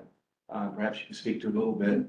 I also like to ask about the apparent absence of offshore wind, which is enormous resource off of Oregon's coast, a world-class resource. And of course, California has identified offshore wind is an essential component to their energy future, identifying a 25 gigawatt goal for offshore wind in California. In Oregon, it appears to be non-existent. So I'm kind of curious about that absence. Yeah. Why that is the case. So on the detailed assumptions, that's something that, you know, in the time that we have available, it's just hard to cover all of that, but that's going to be available going forward, and particularly in working groups, diving into more detail on different sectors of the economy. On the offshore wind side, we included it in the model. We priced it with the cost forecast that NREL have for offshore wind. We are not picking it up as a major investment here. There's timing out, but not very much. It's going to be impacted by the types of decision, you know, on transmission availability, other resource availability. We could probably put it together a scenario that would show offshore wind development based on, you know, not being able to access other things. But from a price perspective, we haven't seen it coming in any great quantity in these scenarios. You realize it's currently below market price in Europe, so the cost curve is similar to solar. I can expect to see that very viable option. I just want to add a point on the technical modeling, because I imagine that a lot of people have questions about what we didn't have time to show today. So I wanted to mention a few things. One is that we went through a pretty engaged process over last summer to inform the assumptions that went into the modeling, and there are recordings available on our website of those meetings in case anybody really wants to get weedy. We also will have a technical approach document that we'll be publishing soon that will have the details kind of all pulled together in one place. It's not quite ready yet, but it'll be ready very soon. And as Jeremy mentioned, those working group meetings are also going to be an opportunity to dive into the weeds. And for those who are not in a working group but would like to listen in and see what that level of detail looks like, or check out a recording or look at slides, those will all be available on our website. Thank you. My name is David Heslon. I'm Executive Director at Earth Advantage. And two questions. The first is just the demographic growth. That is the assumptions that are underlying this. If you're just linearly going off history there, or you did sensitivity analysis given what we might expect in the future. And then the second is just assumptions about heat pump efficiency. They've gotten a lot more efficient over the last 20 years. I think we expect with innovation they'll get more efficient over the next 20 years, and whether or not you put that into the assumptions as well, or just kept it at current efficiency rates. Thanks. Yeah, so on the first question, we're using a population growth forecast for Oregon, but you know, our zones are relatively large. We've got east and west, and so we don't get down into demographics within those zones. And then on the heat pump side, we are forecasting improvements in heat pump technology over time. So we've got the coefficient of performance at different temperatures, and it's differentiated by climate zone. So if you're in a colder part of the state, then it's less efficient, or it's following a different curve than if you're in a warmer part. But it's improving over time to pretty high coefficients in the future. Thank you. And then sensitivity on the population side though, or was it just like Just a single forecast. Okay, thank you. And we use the PSU forecast. Thank you. So let's go online and. All right.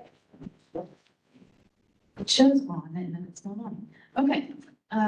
This question is from Jess at Road Climate. She wants to know what type of hydrogen is being considered in this model, and is the increased need for renewable generation to produce hydrogen a part of the model in terms of generation capacity needs?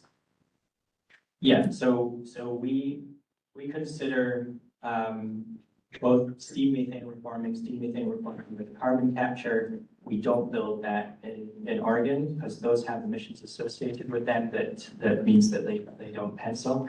The dominant source is electrolysis, so it's green hydrogen. So what's the second part of the question? Second part. Oh, yeah.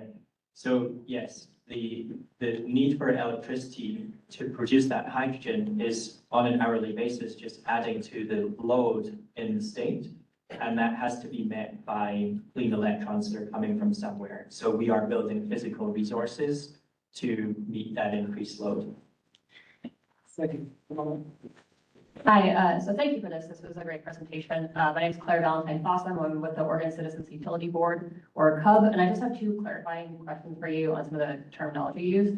So when you said something is key to cost containment, can you expand on the word or what you mean by cost containment? So for example, are you looking at like capital and fuel, or are you talking about the cost to Oregon ratepayers? And then relatedly, when you're talking about cost containment and expanding transmission, were different sort of like ownership models or different funding options for that transmission considered? Yes, it's a great question. So the cost containment is at a simple level, just referring to the difference between one scenario and another, that we're paying more money. And so if we were to take a strategy that is more towards the lower cost scenario, then we would be paying less as a group of ratepayers in the future. The costs that you see on these charts are roughly translate into what the increased cost burden would look like for Oregonians in the future. That would be split across, not just electricity rates, but the price that's paid for fuels and so on. And that's something that we'll look at in a little bit more detail in the energy wallet.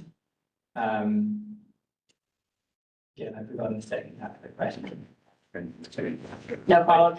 Yeah, so we didn't look at these different models because how we pay for these things is not really a focus of this study. What this is showing overall is what is the cost of the steel in the ground, the fuels, the operations of all of this infrastructure, and necessarily the way that those things are paid for will change over time. And so that's kind of a subsequent question or analysis to think about what are the mechanisms by which we can recover the costs for these types of investments. So based on the modeling, it looks like there's a fairly direct correlation between hydrogen deployment and electric system flexibility needs. Could you talk a little bit more about how you're modeling electrolytic hydrogen flexibility in the reference case, and also where you're seeing flexibility provided by hydro storage or demand side resources, and just sort of how that's fitting into the full portfolio? Mind saying, Aaron? Apologies, Erin Childs, Executive Director, Renewable Hydrogen Alliance. Yeah, so we are assuming that we can utilize those electrolyzers very flexibly, that we can turn them on and off as needed on like an hourly dispatch basis. And that's complementary to the flexibility that's coming from other resources, some of which you mentioned. So the storage and the hydro system, the opportunity to ramp up gas if we need it, as well as flexibility on imports that are coming from other places. So all of these things are working together to offer up balancing on the intermittent resources on the system.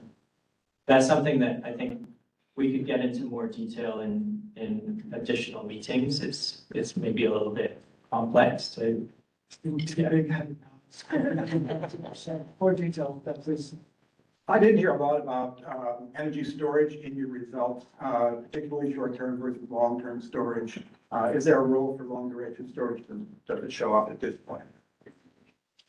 So long-duration storage is approaching competitive costs right now. So forecasted pricing on the energy component of long-duration storage is getting down into the sort of $5 a kilowatt hour range for some of these technologies.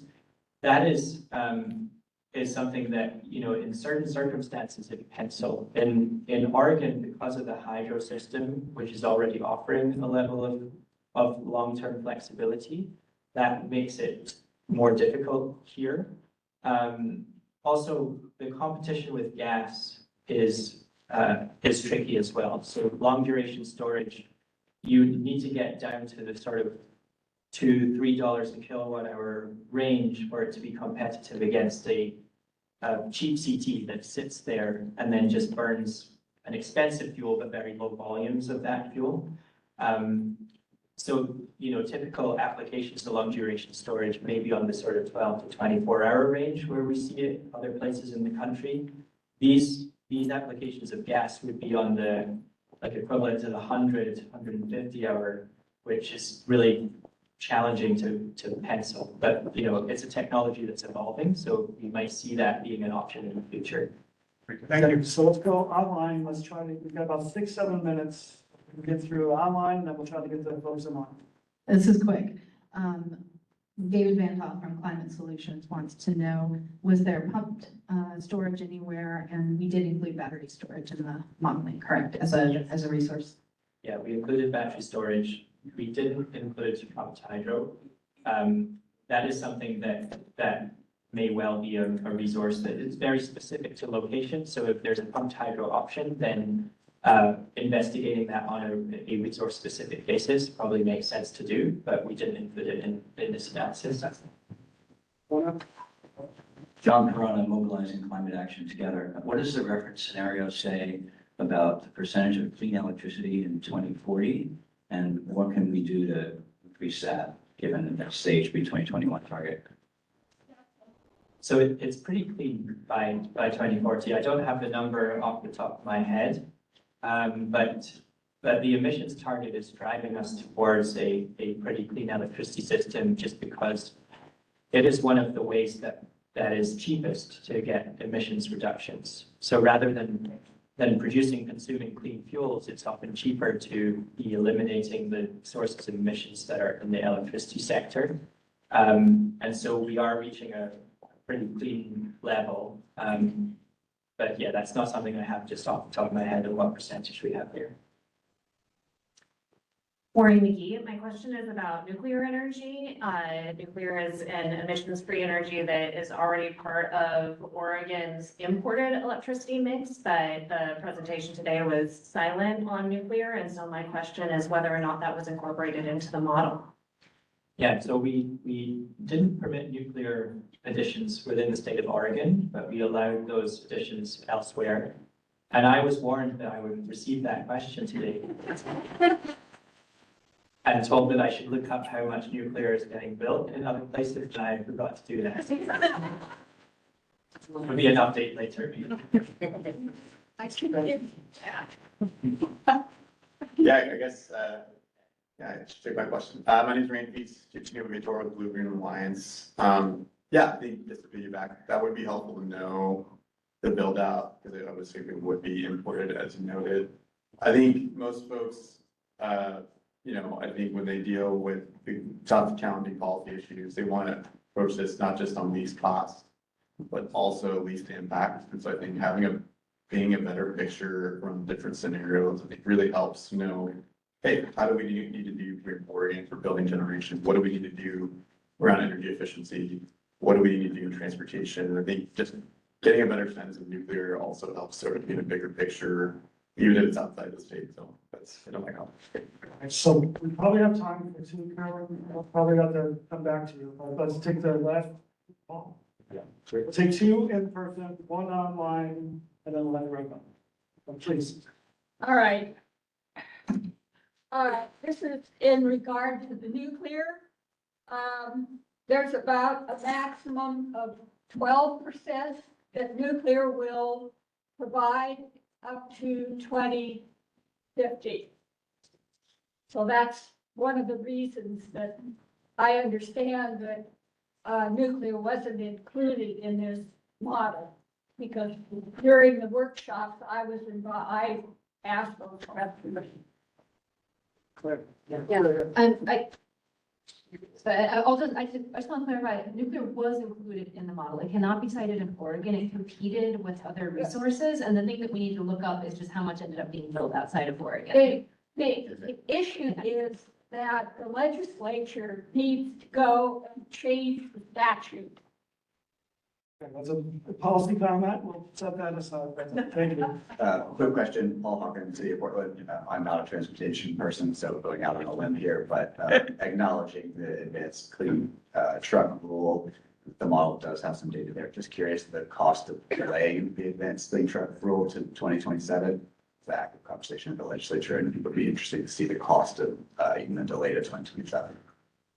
Yeah, that's not something that we investigated. I don't think that we have the data to make a comment on that, because it's too near term, and really the effects that we were seeing in our scenarios were because of delaying further into the future.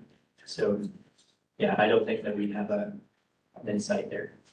So we're gonna take an online, Carolyn, I'm gonna pause. We're gonna take an online question. That's going to be our last question because we have to get out of this room, but we will be in the lobby. So find us.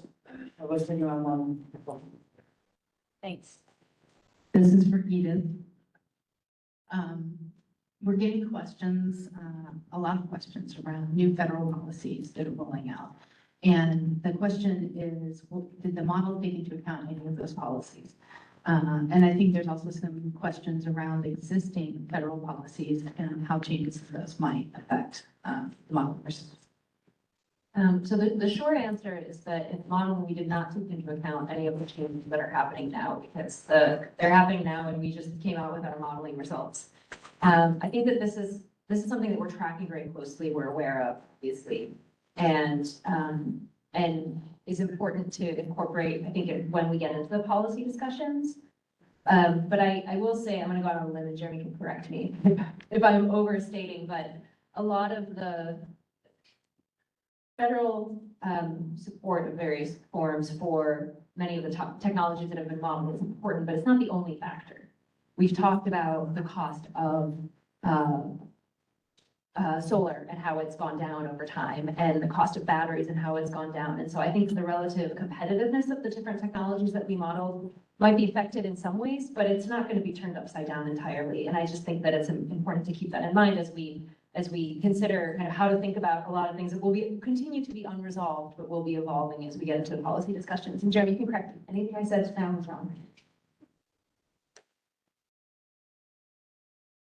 We just have a couple minutes left, so I'm gonna finish. Oh, you guys on the side? Jeremy?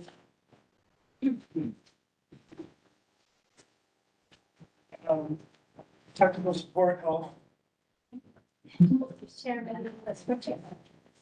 Oh, there we go.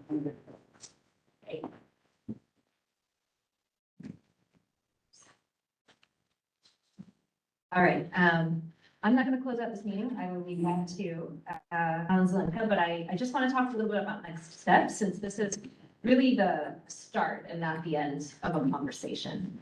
And so what you can see here is a snapshot of our webpage. This is the snapshot that focuses on the working groups. You can see here that there are 5 different topical working groups that will be meeting over the next several months. This is not the only way that you can engage in the energy strategy. We will also be holding some public forums, listening sessions, and we'll post those dates up on our website. We anticipate having one, I believe, later in February, and then another one in April, and we'll have kind of during business hours and after hours opportunities so that anybody who wants to participate in the process have an opportunity to engage and be heard, have that opportunity. We also have an advisory group that meets once a month. Those meetings are also open for anybody to listen into, and we also save the presentations for all of these meetings and the agenda online. And so we anticipate a really robust discussion about what you heard today. And also, as I mentioned, February 12th, there'll be a deeper dive into some of the modeling methodology and things that came up in some of the questions today. I also just want to mention, since we're here in person, that the leads for each of these working groups are in the room. So if you guys mind like raising your hand, I just want to do a quick intro so you know who they are. So for environmental justice and equity, it's Lauren Rosenstein over there.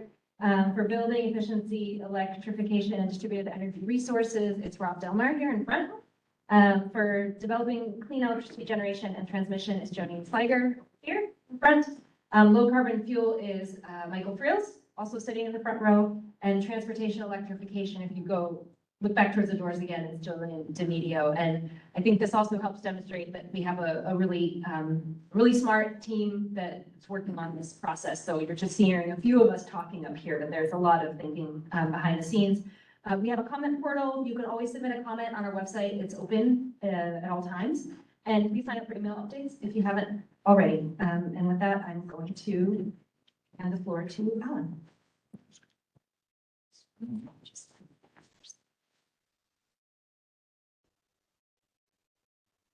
Well, thank you all for coming today. I just wanted to acknowledge all the people that have been working really, really hard to get to this point, which has been a pretty heavy lift. All the consultants and Jeremy and Eileen and Ruby, and then all of the planning and innovation team that's been working on this and other folks. I forgot to mention, my name's Alan Selleck, it's the director of planning and innovation. So that group of people has just done an amazing job. So if you could give them a hand, I'm going to applaud. So I wanted to, so what did we learn today?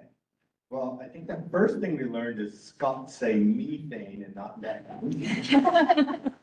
But up on the screen here, there are the key takeaways that we want to leave with you. I think the first one is that the reference case and all the 6 scenarios that we ran all meet our energy and greenhouse gas emission goal.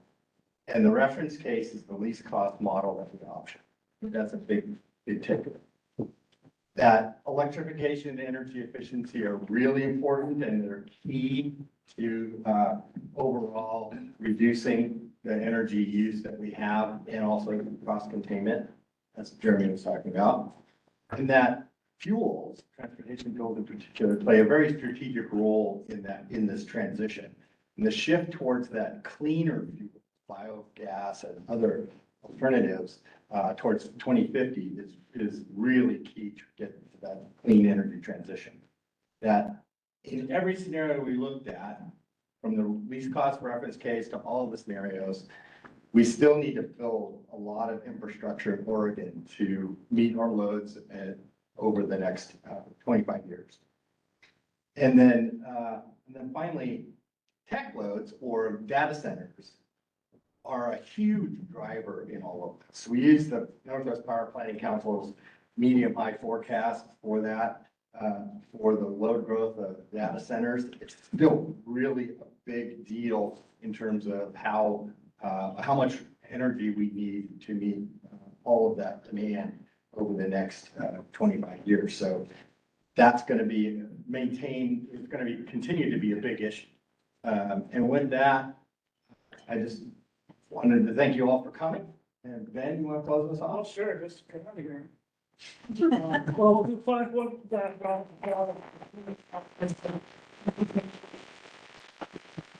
politics, you don't have to go home, but you can't stay here. So, obviously does have to flip the room, so if we ask folks to head out, the team will be here.